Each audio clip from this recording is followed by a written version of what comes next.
महाराष्ट्र शासनाच्या सामाजिक न्याय विभाग अंतर्गत केंद्र शासनाच्या घर घर संविधान या राष्ट्रीय संकल्पनेनुसार संविधान व्याख्यान जनजागृती अभियान कार्यक्रम दिनांक 19 मे रोजी इगतपुरी तहसील कार्यालय येथे दुपारी 3 वाजता महाराष्ट्र राज्याचे मुख्य संविधान व्याख्याते तुषार पगारे यांचे व्याख्यान संपन्न झाले।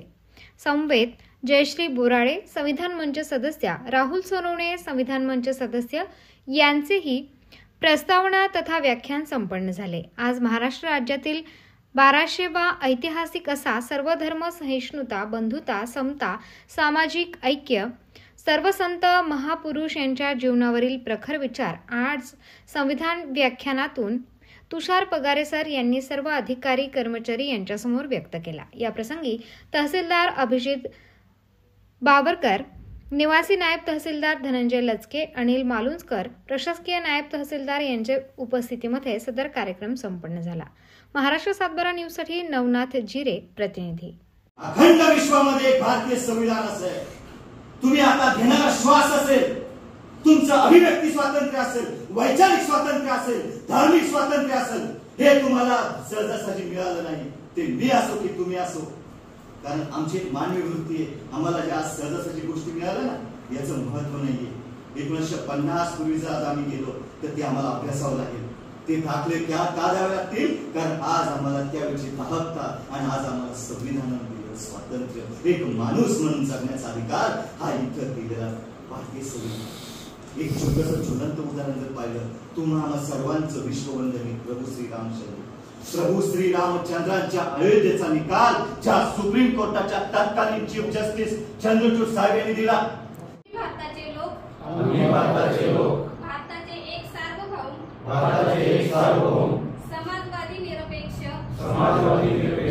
लोकशाही गणराज्य घडवण्याचा व त्याच्या सर्व नागरिकांस सामाजिक, आर्थिक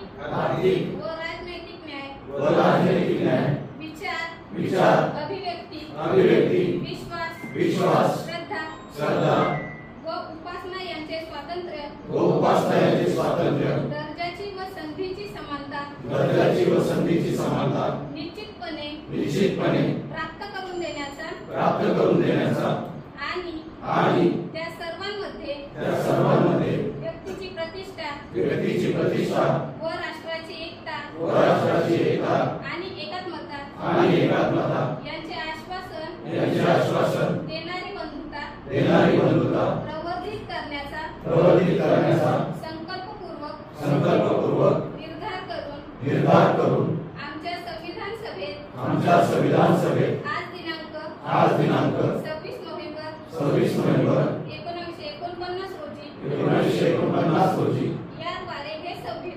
याद्वारे हे संविधान अंगीकृत आणि अधिनियमित करून स्वतः प्राप्त अर्पण करीत आहोत।